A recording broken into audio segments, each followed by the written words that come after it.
One thing I would just like to say before I made this video is I did not come up with this design. I got it from a YouTuber named JC Playz. Pretty great. He's a pretty good YouTuber. Makes pretty great content.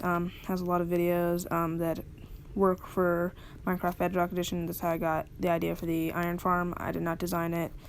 Just wanted to make that clear before I started the video. And now let's get into it. Welcome back to the Domo Dragon channel. In today's video, I am going to be showing you how to make an easy 1.16 iron farm for Bedrock Edition. This works with all Bedrock platforms, and it's pretty easy to make, and I think I'll get into it. So, the first thing you need to do is, you can go any building block, you can use whatever you want, and then just start by building 3 blocks up at the ground, above the ground, or 4. Do 4. And then you take out those bottom 3, and then you would want to build 22 blocks off of this one. So 1, 2, 3, 4, 5, 6, 7, 8, 9. Wait, no. You want 23 blocks total. Same thing as 22 blocks off, but just want 23 blocks total. So 1, 2, 3, 4, 5, 6, 7, 8, 9, 10, 11, 12, 13, 14, 15, 16, 17, 18, 19, 20, 21, 22, 23. And then from here you want another 23 blocks going this way. 1, 2, 3, 4, 5, 6, 7, 8, 9, 10, 11, 12, 13, 14, 15, 16, 17, 18, 19, 20, 22, 23. And then you can just, now you have like the basics for your 23 by 23 blocks, and then you just fill in these other 2 sides to make it a square.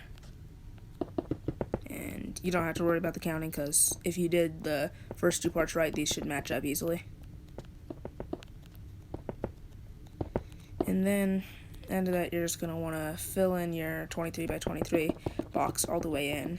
Again, you can use whatever block you want. I'm just going to be using these smooth stone.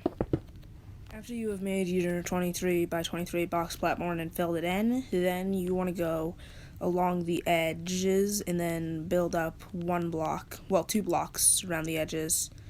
It'll be 2 blocks. I'm just going to do it one at a time, and yeah, so you just want to do this for the whole way around. Make sure it's 2 blocks tall. I'm just doing 1 block at first, but in the end it has to be 2 blocks tall. After you have made your thing 2 blocks tall, you want to go over that with a layer of leaves just so nothing can spawn on top of these walls. Okay. And I am not doing well at placing this. There. Yeah, so leaves, nothing can spawn on them, so you don't want anything spawning on top of them, so that's why we're putting the leaves here. My goodness. I don't know why, but for some reason I'm really struggling to place down these leaves.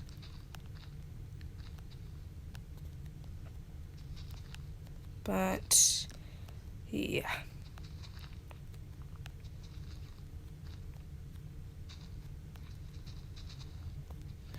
Once you finish doing that, then go to one of the sides, it doesn't matter which, and then just place down a row of your blocks, and then place down another row right in front of it.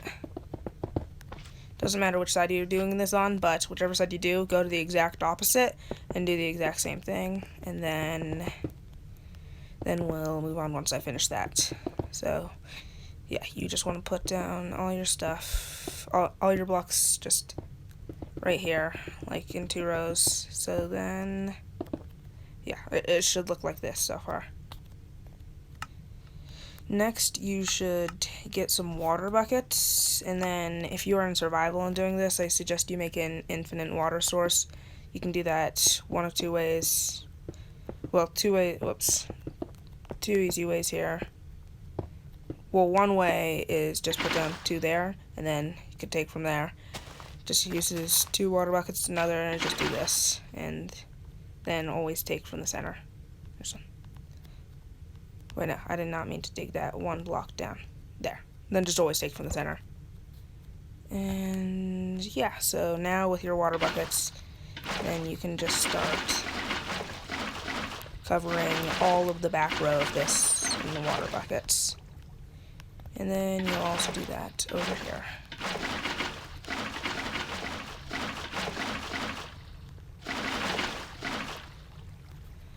And then, oh, whoops, I missed one. And then if you can now see that all the water fills up everything until one line. At this line, you'll put a block there, a water bucket there, let it flow, then put another block there. Then you'll do the same thing over here. Put the block, let it all flow out, then put another block there. And then now you can see it is all sectioned down at one point. I'm just gonna make the time day. No, whoops. Time day. I'll just make the time day so you can see better. And then you can see, excuse me, it is all flowing into this one. Oh, there's some creepers under here. But it is all flowing into this one block. That one block you'll need to break and then put a magma block there, so then all of your iron golems and other things will end up flowing here and they'll start to die. Under that magma block, you can come under here and then place a couple of temporary blocks. Wait. There.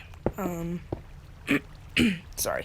And then if you take that block out and this block out, then you will need to get a hopper and then a hopper minecart on some rails. There, you can put down the hopper. And then you... Okay, it's being kind of annoying.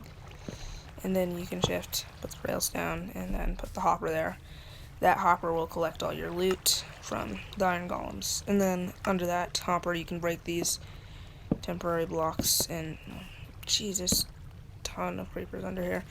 This also functions as a mob farm underneath if you need it to. Like, you could, say you built this higher up, then you could also just turn the underside into a small mob farm. But yeah, and then this will collect all your loot, and then I would recommend, just to be safe, putting blocks all around the hopper, just so that it does, the hopper minecart, just so it doesn't move. And then anything dropped into the, say anything dropped onto that magma block will be instantly picked up. So yeah, you can't see it right there, so it'll be now down into your chest. And yeah, it's just filing in from the hopper. Just gonna take it from the hopper. Oh, well, it doesn't really matter. So, yeah, that is the main part of the farm and the collection system. Okay, first of all, I'm really sorry about the background noise. There's just some work going on with the water pipes, so if you heard that, that's what it was. And alright, let's just get back into it. So here, you'll go to this magma block and build up 3 blocks, and then you can break those bottom 2. And now from this block, we're going to make a 7x6 platform. So to do that, you'll just make 1, 2, 3 here. Make sure you do this part out of glass, and 1, 2, 3 there.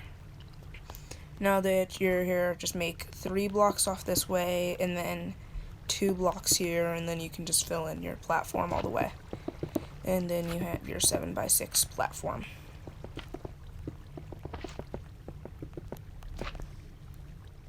Okay, with this platform, you are then going to need to get some beds, and then you'll come over here and place a bunch of beds over here, 7 beds here.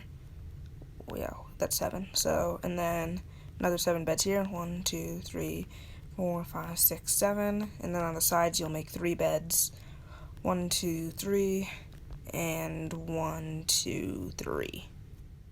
So once you've made this platform and put the beds on top of it, then you will need to come over here and then crouch down and put a block there.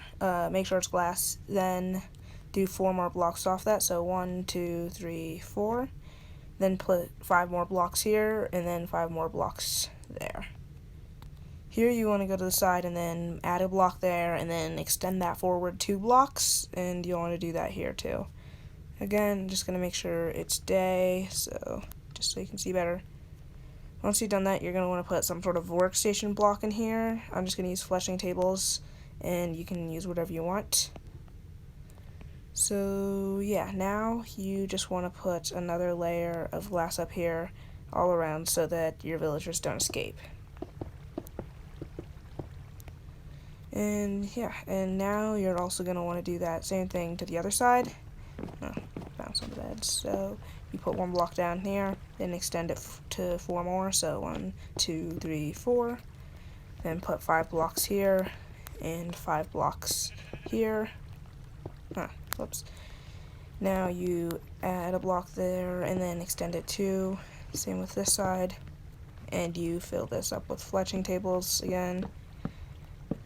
And yeah, then you just top that off by filling this up with the last of the villagers don't escape. And now you have your thing pretty much done. So yeah, and now you just want to put in some villagers. If you are in survival, I would recommend a minecart rail that just starts like somewhere over there and then just drops the villagers into here. If you're in creative, and in survival actually, you want to make sure that the villager is actually able to work. It can't be one of those with the green shirt, so just in case, just gonna get a sword. And yeah, you want to have, doesn't matter which type of villager, just anything but this guy with the green shirt. You are gonna want to end up killing him like that. That was a little cruel, so I'm sorry, villager, and you guys probably shouldn't have watched that murder. And yeah, I'm just gonna put 5 in here. Okay, it also can't be babies, so 2 more have to go.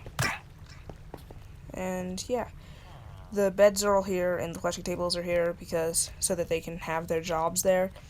Sometimes in creative they will just whatever. But yeah, like I was saying, sometimes in creative every time in creative they will spawn with their jobs. But, these guys seem to have claimed those fletching tables, so. But in creative, they will spawn with a job already if you just use an villager spawning egg. So you need to put the beds there. So in creative, that they will take that job instead of just, even if you put a workstation in front of them, they won't take that job if they don't have a bed as well. Pretty sure, so. I had to kill these ones because they've decided to take the jobs from the workstations up here. So if they did that, then none of the other ones I put in here would work. So 1, 2, 3, 4, 5. Okay.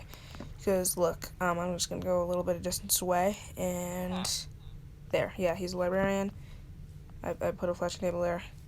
Won't change anything. And then if I put a bed as well, where'd you, oh, and he already ran all the way off over there. So yep, I can't have you taking that job. Okay, yeah, get a little bit further away.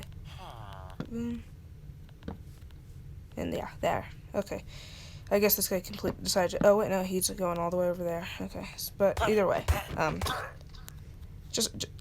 yeah, it's just better to have the flashing tables there, because also in survival they need to take the job. So got 5 in there, and then 1, 2, 3, 4, 5, and now your thing is ready to work. One more thing I forgot to mention at the beginning though, you have to build this thing at least 150 blocks away from another village, and then you can just wait and they will start spawning iron golems. So, or cats. Yeah, they might end up just spawning a cat, so. Oh wait, I totally forgot to tell this, but you also have to break this glass platform so that the iron golems have room.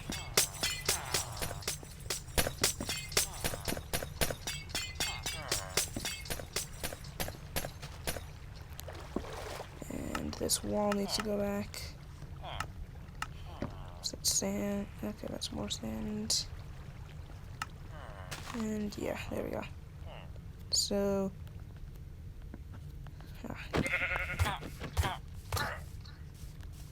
and sometimes it takes a little bit, but eventually one will spawn. So, just gonna wait. Yeah, there, look, an iron golem and a cat. You can occasionally have a problem though, if the cat tries to bump off the iron golem, and like since they both can't share that same space, it's just sometimes the cat and the iron golem will fight for that space and neither of them will be on it, but yeah, and hope you enjoyed this video. Yeah, the sword system, oh yeah, forgot about this. But yeah, so it takes a little bit longer to kill the iron golems, but it's a pretty cool iron farm. For some reason I forgot the word iron. It's just not that. It's kind of sad. But anyway, yeah, it's pretty good 1.16 iron farm. Works on all Bedrock platforms. And yeah, I hope you enjoyed the video. If you did, please leave a like and subscribe. That'd be really helpful. And yeah, our first iron golem died, and yeah, he dropped 5 iron ingots, so pretty good. The cats will just drop string, and yeah, so yeah, please leave a like and subscribe if you enjoyed the video. Thanks. See you in the next video. And yeah, wait, one more thing. The cats can drop string, so it's also a string form. Thanks for watching. Whoops, no, I did not mean to. I did not mean to do this. You get away.